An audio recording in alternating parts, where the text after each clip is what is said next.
I remained in the demon's car for several hours, watching the flurry of activity from across the parking lot. I held his keys lightly, ready to escape at the first sign of trouble. I wasn't sure when exactly I'd grabbed his keys. Probably when I was looking for his identification. But the instinct showed us. In addition to providing a hiding spot, the keys seemed to keep my random laughter and mania under control. Whether I felt like laughing or crying, I squeezed my palm around the sharp bit of metal to the point of bleeding. And the pain kept me focused. A police car and an ambulance came and went, surrounded by commotion. I'd been seen killing what looked like a man, and then I'd shut off the power. I doubted they'd activate whatever machine the angel had convinced them to build, at least not today, but by the surprised reaction of the men who had heard the humming and felt the shaking, I suspect they were second-guessing everything the angel had told them. Dim, shifting orange had fallen across the parking lot by the time my target arrived. Leaving the building long after everyone else, the woman walked out calmly, but with a troubled expression. I hadn't known who to expect, only that they'd be the last to leave, but I recognized her as the head of the physics department. Still, she had the same briefcase I remembered her carrying into the class that I'd had under her years ago.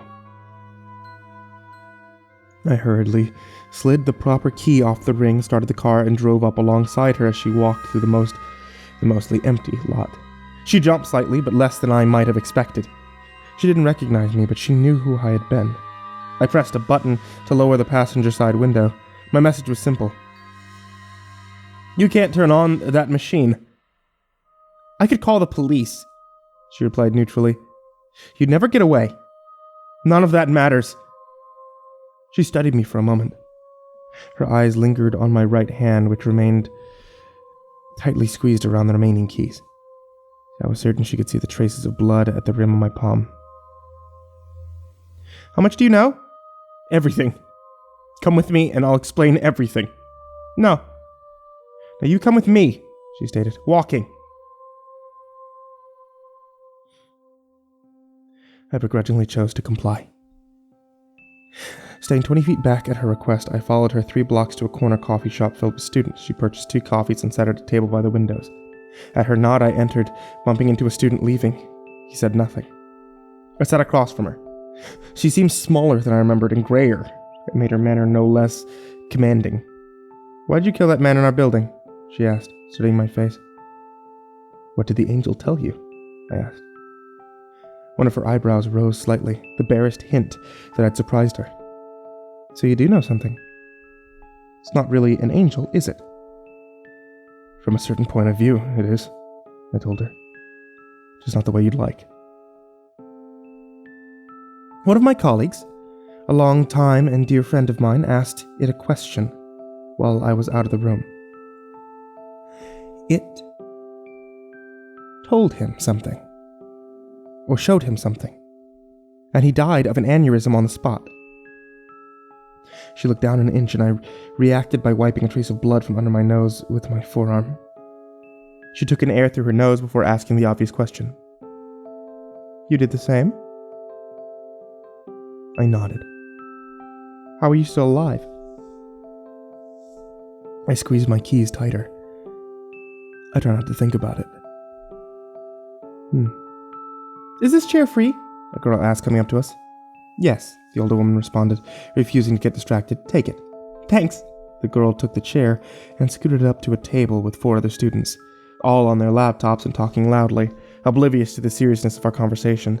Beyond them, the other tables in the coffee shop were all full, occupied by older men reading a newspaper, a couple chatting over coffee, and a series of other students on their phones or laptops. "What are you looking at?" she asked. I turned my gaze back to her but said nothing. "Is something wrong?" she said again. When I didn't reply, she asked another way. "What did the angel tell you? What did it show you?" I try not to think about it, but you could. Just for long enough to explain, because I'm going to go back and activate that machine unless you convince me otherwise. "Why would you do that?" She made a little sweep of her hand, indicating her gray hair. "Fear of mortality, I suppose? Dark curiosity, maybe. In many ways, too. I just don't think the human race has a very good track record. Maybe it's time to gamble on a higher power." I slammed my fist on the table between us, causing our 2 untouched coffees to jump slightly. None of the other patrons in the cafe seemed to notice. I'll tell you what it told me. I'll tell you what it showed me. It doesn't lie. It doesn't think it needs to. The angel thinks it's helping us. She watched me intently, waiting. A terrible pain welled up in my forehead as I carefully danced around the concepts, ideas, and experiences the angel had given me to fulfill my request for a definition. I couldn't think about it directly. It was far too intense, far too horrible. But I could certainly describe around it. A tiny drop of blood leaked out from my left eye as I prepared my words. What are you? I began. What? A human woman? No, I mean, what are you? I try to be a good person. You could also say I'm an academic and a grandmother. I shook my head.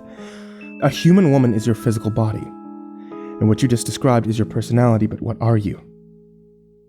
Philosophically, she asked. I guess so. The thing that says I in your head, the thing that experiences life at the captain's chair of a body and a mind. My consciousness. I nodded. What is it? She frowned. I don't know. That's something philosophers have debated for centuries. I kept nodding, and absently stared down at my untouched coffee as I began preparing the next steps of my roundabout explanation. Yourself can't look at itself, can't describe itself, because fundamentally you can only look outward. You see through connections to your mind, which sends you perceptions using data it gets from your body. I squeezed the keys tighter as I continued. The body can be damaged and destroyed. The mind can be damaged and destroyed. But nobody has ever found that perceiving self. Right. Because it's not a physical thing as far as we know, she replied. Not sure where I was going. Suppose that self is a real thing. Suppose it's an organ, like any other. Only it isn't in our traditional 3 physical dimensions. We lack the tools to interact with that dimension in which our self resides. But let's say you come across an entity which does not exist in those higher dimensions, which can see you perceiving self from outside. You'd even say, latch onto that part of you. Carefully slice higher dimension tendrils and membranes and pull you right out of your own body and mind. She seemed to grow paler the more I explained. I looked around before continuing. Now, what do you suppose a person who has had that part of them cut away would look like? They don't just die? She asked, picking up her coffee and sipping it almost as a defense mechanism. Why would they? I asked intently. Their heart is still pumping, their brain is still alive with activity. A cat doesn't have a self, but it's alive. A dog doesn't have a self, but it has a personality. It grows hungry. It seeks out food and can even solve problems to do so. And if you hurt it, it reacts. If it has the word, it will say, ouch. Ask you to stop. It's all the work of a brain. Memories, neurons. All those are still there. It's someone who has had their self forcibly cut out. Do they just go on like normal? She asked, suddenly disturbed. Walking around, eating, sleeping, watching TV, and talking. No difference at all. The biological machine's still in operation, even with nobody at the helm. Maybe you sense a lack of a spark? I said quietly. The engagement isn't there. The interactions are all still there, but it feels hollow somehow. Or limited. Because you're not really talking to a person. You might as well be talking to a pile of tissues and cells. I leaned forward over my coffee. What if I told you we're alone in this coffee shop right now? She froze, and then carefully looked at the man reading a newspaper, the students on their laptops, the girl that had taken a chair from us, and she studied them. I could see the horror creeping up behind her stalwart expression. They're just animals, they whispered. It's already happened. You would never even know, except for a slight hollowness, a greater tendency towards knee-jerk hatred and ignorance, and a lack of poetry. Not animals, She whispered back unhappily. Corpses, walking, breathing, eating biological machines and nothing more.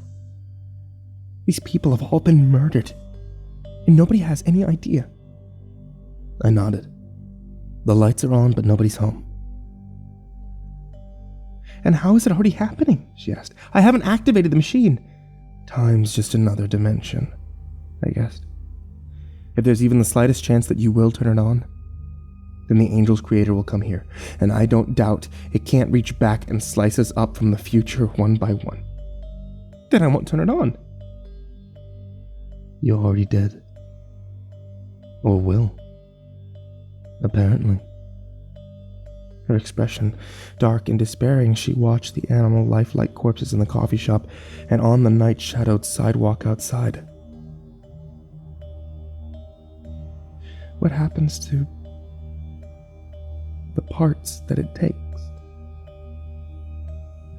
I felt a warm, thick liquid dripping from my nose as I danced along the edge of the experience.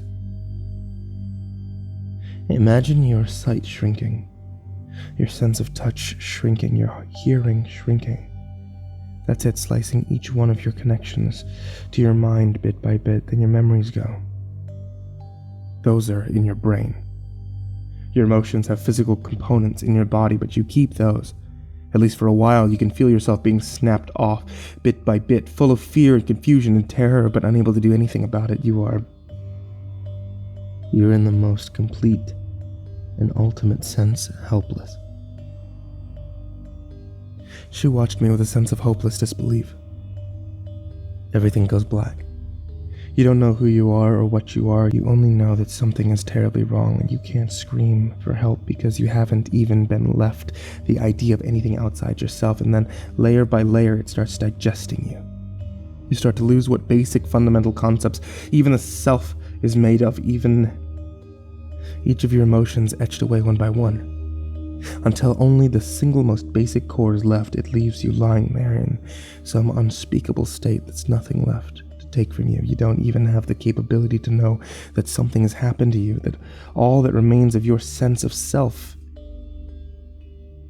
You become soundless. A soundless scream of pain and terror. Forever. She trembled. It said it wanted to relieve us of suffering. And it will. Just not the way you like. We sat in silence for nearly a minute.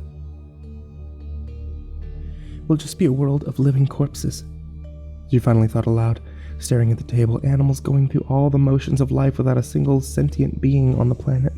A crowded, lovely planet. An unthinkable tragedy gone completely unnoticed. As she spoke, she slid her briefcase towards me under the table. When the power went out, I did have the good sense to disconnect the hard drives. What is it? It's the angel. It's saved on these drives. It didn't get away. She shook her head. I breathed a sigh of relief. It was this hope that I felt once more. Destroy the machine.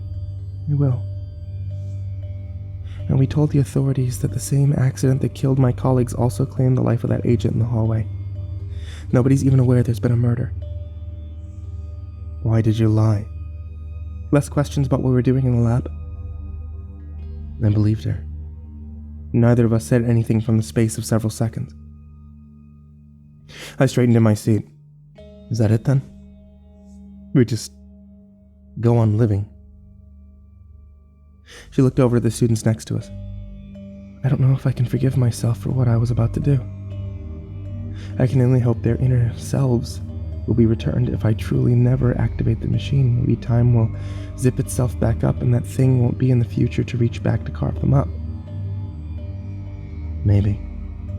I told her. I honestly don't know.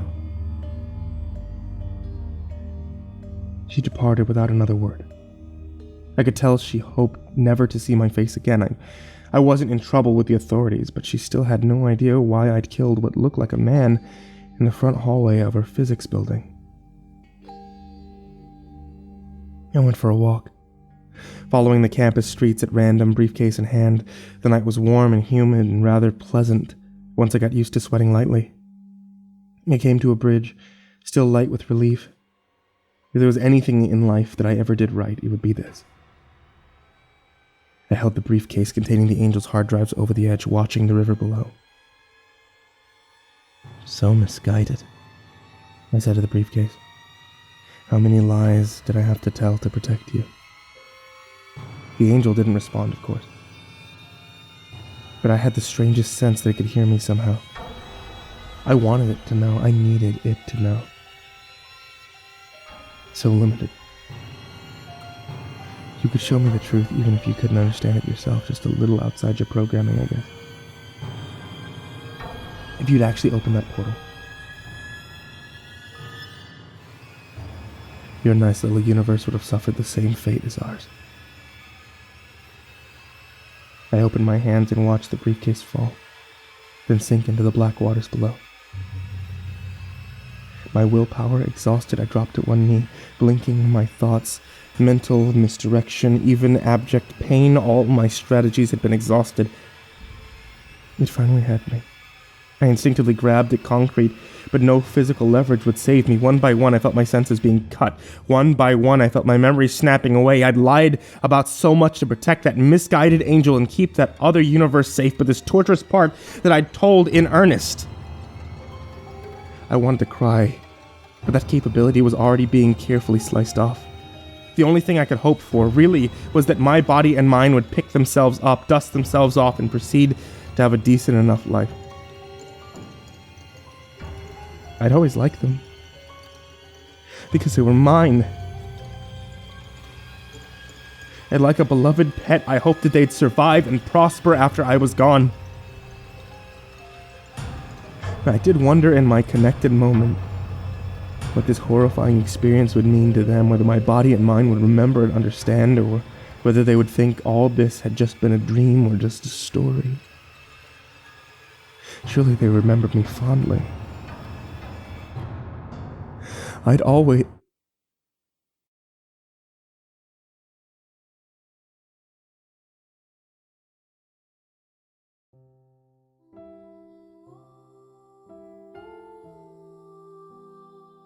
I stood. It was dark out, but the streetlights helped with that. I looked around. I couldn't quite remember what I'd been doing. There was something about angels and demons and lies, even murders. Must have had a psychotic break or something. Surely none of that actually happened. Hoping nobody had seen me acting so crazy, I decided to head home, eager to sit down, eat, watch some shows. The more I thought about it, the more I decided my weird dreams would make a good story. After all, they'd been so vivid.